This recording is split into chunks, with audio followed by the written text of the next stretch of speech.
Wow, that could have gone better. So I died for like the 9th time. No. He's never really died, Dwibs. I mean, he should be dead 9 times already. He's too stubborn to die, Dwebs. He's too American to die? I don't know. Sure. America and stubbornness, those are two things that do go hand in hand. Not always, Jova. Oh, a Sure. teddy bear, how cute. It's the one that Barisov used to keep track of the time and a bit of his sanity due to the isolation. Uh-huh. Good. You're awake. I regret to inform you that Catherine... I tried to stop her at the dock, but she wouldn't listen to me. She wanted to draw the soldiers' gunfire to make sure you escaped with the E-99 bomb. She was shot, just as the ship started sinking. Yeah, I don't buy it. Catherine. Yeah, I mean, off-screen death. Like, okay, forget the off-screen death. Like, her character is not really done enough to just shun her character off of it, like in this type of story. Yeah, nothing. I mean, this game can't possibly be that It's stupid. part of the facility where there is, or I suppose I should say was... And of course, there's the obvious don't trust her bit. Again, she's the only female character in the game, so, Well, remember, the messages started being very confusing. They say first to not trust Barisov, then to trust him, then to not even trust yourself. Also, sorry for the jump fella, you just need to do some manner beats. But yeah, it's pretty much clear that at this point the things are very confusing, so we just need to move forward as much as we can and fix this mess. I will say one thing is for certain, though, there is definitely more to do with her, though, going off of that text, because again, like, granted, even if she is dead, I would get the thing we would at least be getting more scenes with her to explain what the heck's going on. So like I said, I do not believe for a second we're done with her story-wise. But yeah, These are lies. as Dr. Barisov mentioned, now we need to actually reach what the scientist on Katorga 12 called the cooker in order to actually charge the 99 bomb that we acquired, and it's being stored in our ass, you know, because again, you know, dimensional pocket and everything. In order to use it to create a phenomenon similar to the Singularity, so that we can actually prevent it from happening, you know, in a less controlled fashion. Again, it sounds a bit complicated, but it's way less than it needs to be. Okay. You know, I just realized some of these monsters remind me of the mooks from Gears of War.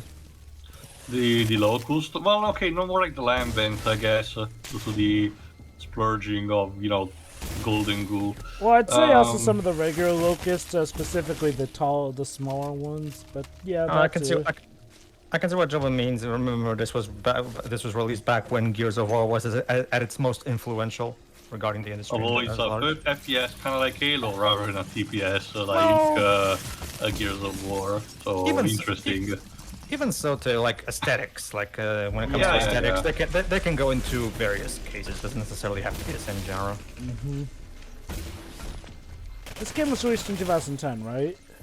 2010 or 2011, I forgot. The part on audience, so I probably either way, did mention one of the early parts. Either way, definitely around the peak of Gears of War. Yeah, it was around it released around the same time as Gears 3, which is still my favorite Gears game.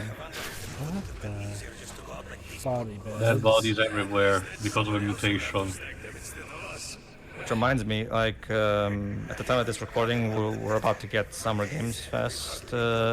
Should be interesting to see if we're indeed going to get that rumored Gears of War Master Chief equivalent collection, basically. But no news of Gears of War 6. What a shame. Well, whatever. Here's the thing about Gear 6, Jova. If they announce it, and okay, who's making it? The Coalition? Okay, automatic pass. Goodbye. Pretty much, yeah. because I can speak. I have yet to be able to speak for Halo regarding that matter. But I can speak for Gears, and I can tell you, I don't want the Coalition to touch Gears of War ever again. I will tell you that. Honestly, from what I've seen of the sales figures, you and most of the fan base, because Gears of War 5 was kind of a flop. A lot of people try to say, "Oh, it's a Game Pass effect." No, yeah, it goes deeper than that. Sorry, guys. Like, just from admit what I that the recall, franchise- didn't the multiplayer not even do well for Gears of War 5? No, Gears of War just came. It's like Neji said in our playthrough. It came. It made no noise on Twitter, despite having that stupid pedophilia implication thing. You know, like even, that's the even thing. that. That's the thing. Even like, okay, even with what felt like they were trying to be controversial, that didn't even get like they didn't even manage to raise hell on Twitter like a lot of other controversial games in the series do. Like, that's how you know when you done screwed up. When even the people Even in mad at you general, aren't really finding- making noise. Like I mentioned, the run, finding actual informations on the game, it sadly was not that truthful. No, it seems that not many people were just willing to talk about it for some reason. It's like I said, Gears of War 5 really feels like the Oh, okay, I need to talk about this for a second. on. We're about to get a weird moment. Yeah, for some reason, this is the one time the game does a jump scare.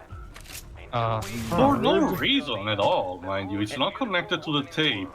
It kind of feels like that moment in Eternal Darkness when you're examining the bathtub, only that it's somehow even more out of context than that. Like, at least in that game you can argue it was the madness mechanic, the game playing tricks on you and everything, but this is just, no. Like, there's no place here, I'm sorry. That is weird. Anyway, back to what I was saying. Gears of War 5 is just the anti-hype kind of game. It's not really fun to play. The story is not really that engaging when it's not just being stupid or infuriating. And even the sequel hook is lame. Like, very lame. Like, it's technically a sequel hook, but... I'll say it like this. I was actually more hyped to see the sequel to Fairy Fencer F than I was to see the sequel of Gears of War 5, because it's like, man, what's even the point, really? Oh, this. Oh, boy. We're about to actually get a new enemy variety now. Speaking of Gears. I wonder if it'll be a digger or tunneler worm. Oh, hello there. I don't even know what the fuck was that. I just hope it never returns. Right. Oh shit, it returned. What the heck is that? And it shoots beams on A99. Yeah, I honestly don't even know what's that supposed to be. Like a spider? A spider, a crocodile, a scorpion of sorts? And these guys are tough. No, I seriously got nothing on what this is supposed to do. Holy cow. The game just loves to ambush you, right? So let's try to go. There, motherfucker! I really do have to wonder what the scientists who created these things were thinking. But remember, these are, even the animals, like much like the population, were also mutated by the E99. It's easy to assume these were critters or parasites that were naturally inhabiting the island that got mutated after the E99. That's the same thing that happened with the scarabs and also that giant ant creature.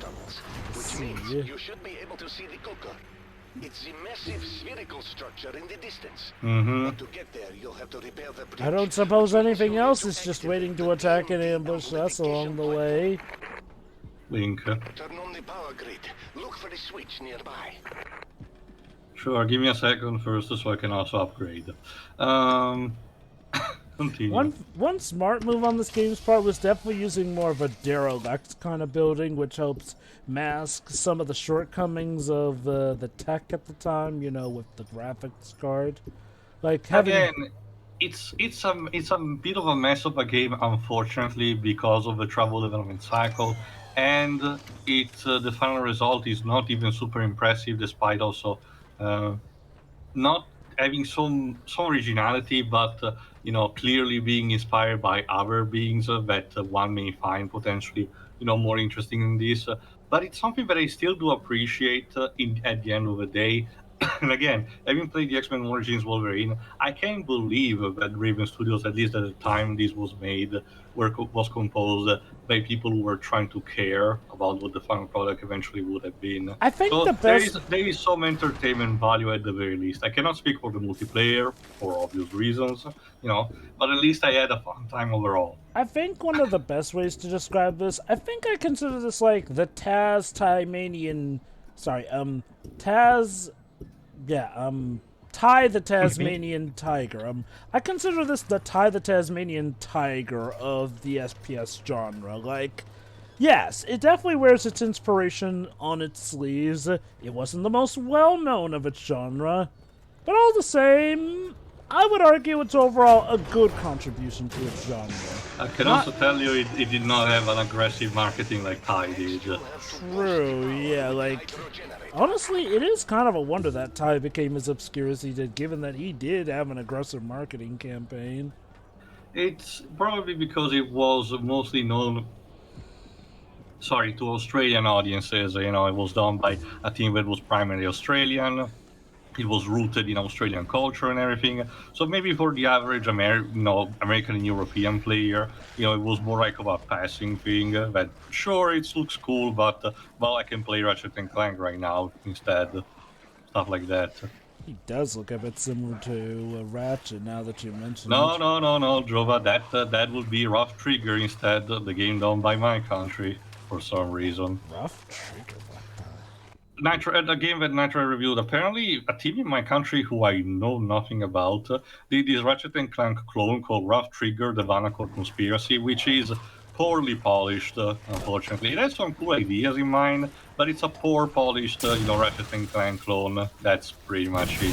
How much of anyway, a clone what you just read. Let me continue just after this.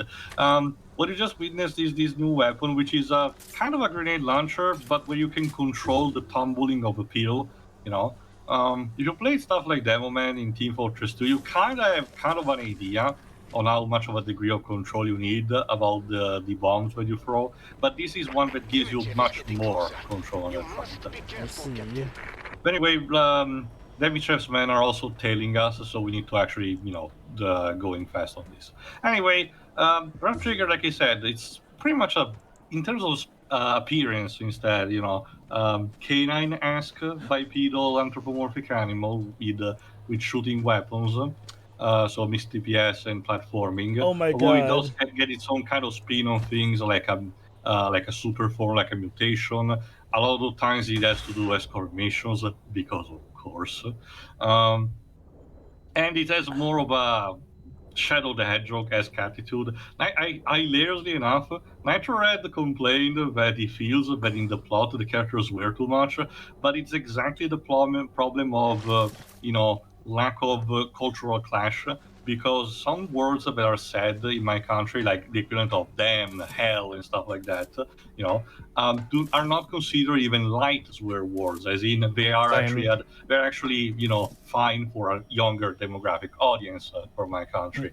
So for an English-based one, it might feel a bit discouraging. What I wonder is why the people in charge of the English translation did not accommodate to that problem. It's funny you mention that. Speaking of English translation, the one who plays the main role is a good old friend of Paige. We need to swim out of this, so go on. A good friend of mine, you mean? Yes, David Gassman is the one who plays Rough Trigger in that.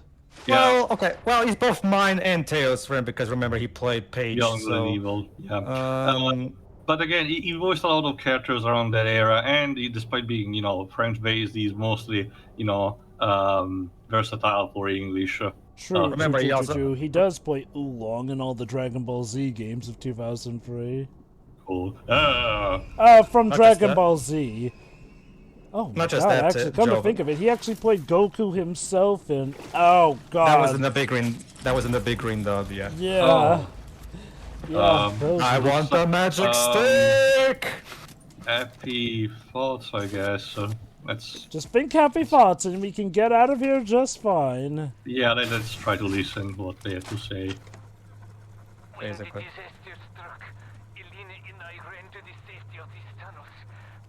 We made it just in time, but my leg leg was crushed by a partial Oh. cave-in. Ouch. We waited for rescue, but none came.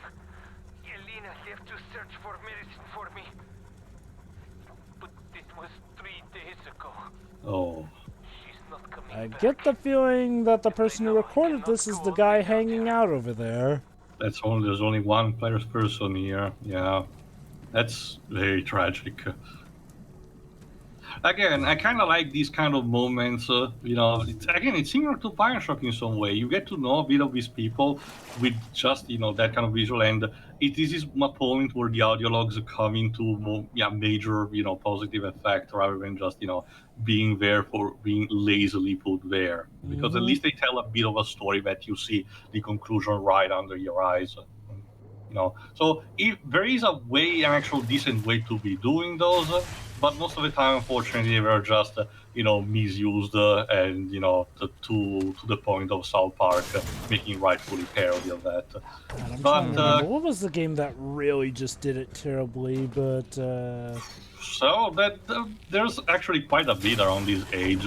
Several Call of Duty games come to mind, which is a good segue for something that I wanted to talk about from a couple of parts ago. In the meantime, when we did, I think it was one of the E3 callbacks and this, I actually bothered to actually try to seek a bit out the plots of some of the Call of Duty games, especially because people like Josh Corcher actually did campaign to say that there is actually some value into them rather than just cheaply tacked onto a game just for selling it to people who don't care about the multiplayer necessarily. And I had to agree that for a good chunk of them, the plot is actually serviceable. Particularly the last couple of one. Unfortunate implications aside, considering that in one of them, one of your main allies later on turned out to be the main villain, is played by Kevin Spacey. So, sometimes. But aside from that, no, there seem to be actually some genuine decent type of war plot that are just put inside what is the quintessential, relatively boring FPS type of gameplay for a shooter.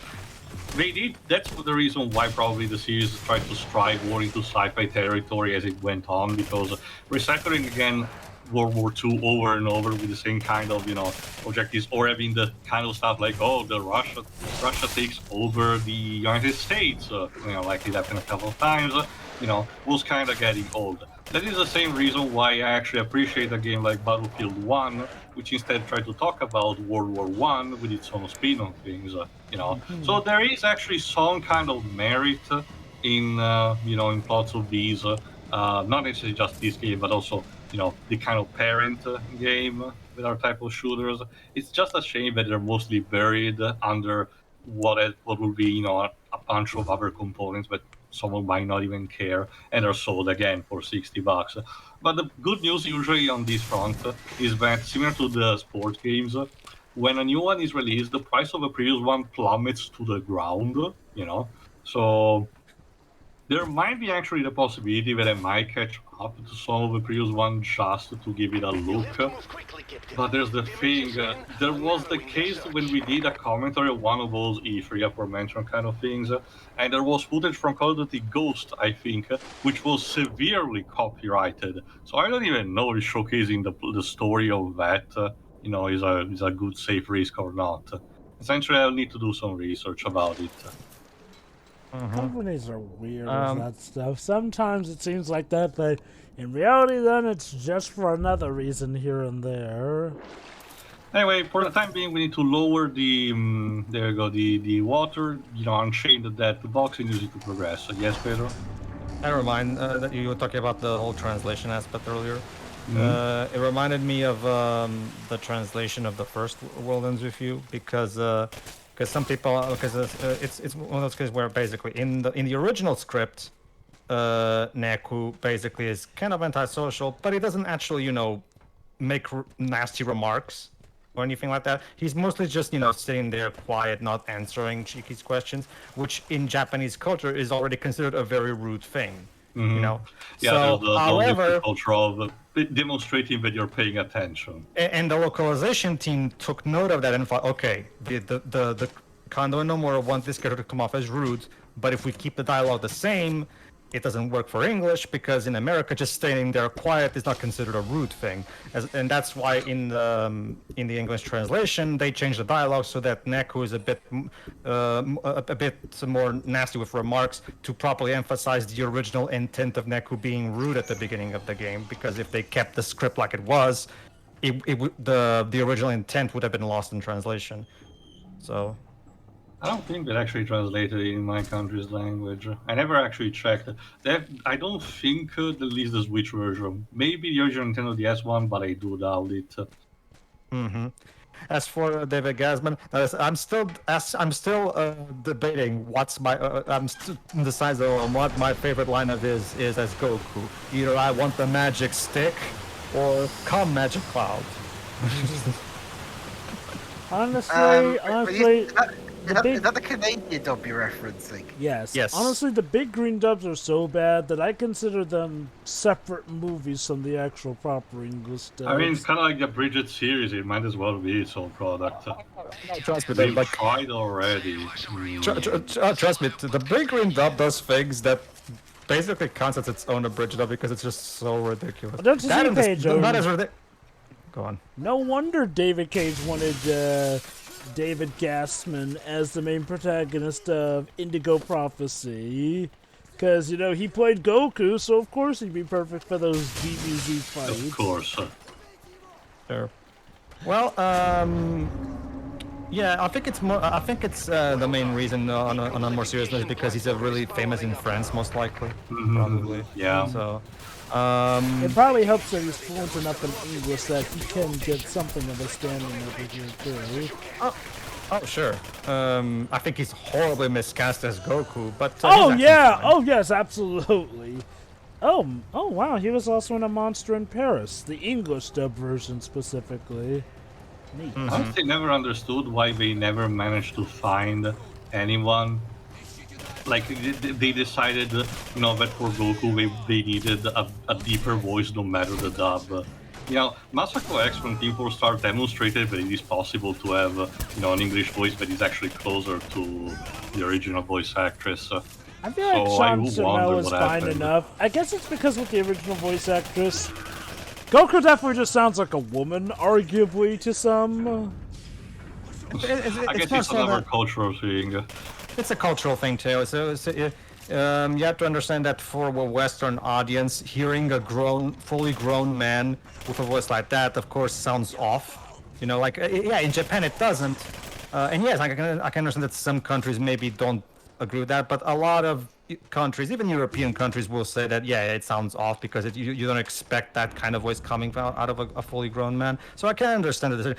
I will argue that Sean Shamel managed to reach a good balance where, yeah, he's a grown man voicing Goku, but he has he went for a more of a man-child type of voice. So I agree. So there's still an element of the child inside in his voice. So it's not like you're just listening to just a generic grown man, but no, he still like that innocence of young Goku is still in there.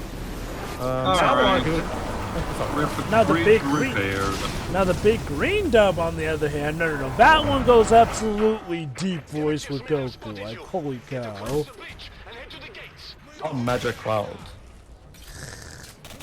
Alright, now it's time to get to the other side and basically killing any Soviet soldiers that you find.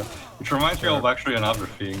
By the time we're recording this, apparently someone told me Johnny has found this game in his no-nation marathon box. We haven't seen yet what the review is actually gonna be like, so I do wonder what he thinks for a game like this. He definitely feels out of his usual comfort zone.